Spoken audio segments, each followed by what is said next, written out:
সমস্যা নাই, এখানে তোমরা জীবিকা নির্বাহ করো, তোমাদের খাবার নাই, আমাদের খাবার তোমরা খেয়ে নাও। কিন্তু আমি আব্দুল হামিদ জানালাম আমার শরীরে এক ফোঁটা রক্ত থাকা পর্যন্ত বাইতুল মুকাদ্দাস হলো মুসলমানদের আমানত। মুসলমানদের শরীরে এক ফোঁটা রক্ত থাকা পর্যন্ত মুসলমানরা বাইতুল মুকাদ্দাস ইহুদিদের দখলে যেতে দেবে না। নারায়ে তাকবীর। আজকে আপনাদেরকে জানাবো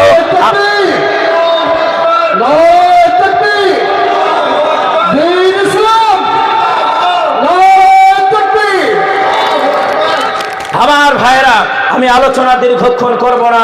আমার সম্মানিত মুহতারাম সারা আন্তর্জাতিক কারি সাহেব তিনি চলে এসেছেন।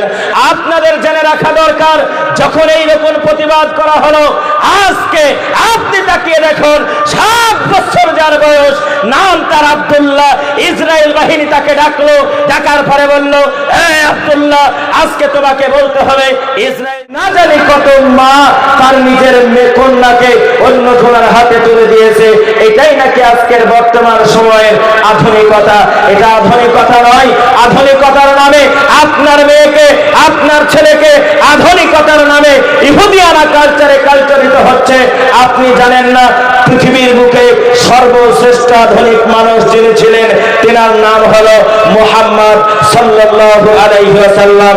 একবার জোরে বলুন আলহামদুলিল্লাহ। আর একটু জোরে বলা যায় না আলহামদুলিল্লাহ? আচ্ছা বলুন তো, নবীর থেকে আধুনিক মানুষ পৃথিবীর বুকে আর কেউ আছে? আর কেউ নাই। এ যুবক, যদি নবীর থেকে আধুনিক আর কেউ না হতে পারে, তোমার বাপ দাদা 14 গোষ্ঠী মনে হয় ব্রাজিলে থাকে, তোমার চুলের কাটিং কেন ব্রাজিলের নাইমারের মতন? তোমার চলার স্টাইল কেন মেসির মতন? তোমার চলার স্টাইল কেন রোনাল্ডোর মতন?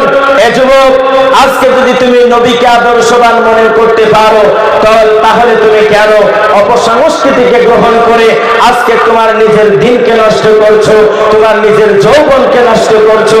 তুমি নিজে কেন ইসলামকে ছেড়ে দিয়ে আজকে ইহুদি খ্রিস্টানের কালচারে কালচারিত হচ্ছ? তোমাকে জানিয়ে দিচ্ছি, এখনো সময় আছে, তুমি পরিবর্তন হও। তুমি নিজেকে বোঝানোর চেষ্টা করো যে পৃথিবীর বুকে 1 নম্বরে আদর্শবান মানুষ যিনি ছিলেন, তিনার নাম হলো মুহাম্মদ। মুহাম্মদের মতন আদর্শবান মানুষ আর একটাও হতে পারে না। একবার জোরে বলি নারায়ে তাকবীর। আমেরিকার হোয়াইট হাউসে আমেরিকার গোল্ড মেডেল প্রাপ্ত একজন মানুষ, নাম তার মিস্টার কেসেস ক্লে। আমেরিকার সোনার পদক তার গলার ভিতরে। এমত অবস্থায় হোটেলের মধ্যে ঢুকতে যাবে, হোটেলের গায়ে লেখা আছে no entry for black man, এখানে কোনো কালো মানুষ প্রবেশ করতে পারবে না। মিস্টার কেসেস ক্লে এত কালো ছিল, বিলাক জাপানের থেকেও কালো ছিল। হোটেলের দারোয়ান তাকে বাধা দিল, কেসেস ক্লে একটা ঘুষি মারলো। ঘুষিটার ওজন ছিল 1 কুইন্টাল 94 কিলো। জোরে বলুন কত বললাম? 1 কুইন্টাল 94 কিলো ওজন খেয়ে সঙ্গে সঙ্গে দারোয়ান স্পটে মারা যায়। কেসেস ক্লেকে জেলখানার মধ্যে ভরে দেওয়া হলো। জেলখানার মধ্যে সেলিব্রিটিকে দেখার জন্য কত মানুষ যায়, কত মানুষের দল নেমেছে আজকে কেসেস ক্লেকে দেখবে। কেসেস ক্লেকে দেখার পরে তার সম্মুখে থেকে আমরা তার কাছে পরিচিত হব। কিন্তু কেসেস ক্লে লক্ষ্য করলেন জেলখানার ভিতরে কিছু দাড়িওয়ালা মানুষ, কিছু টুপিওয়ালা মানুষ কেসেস ক্লের দিকে তাকায় না। তারা এক মনে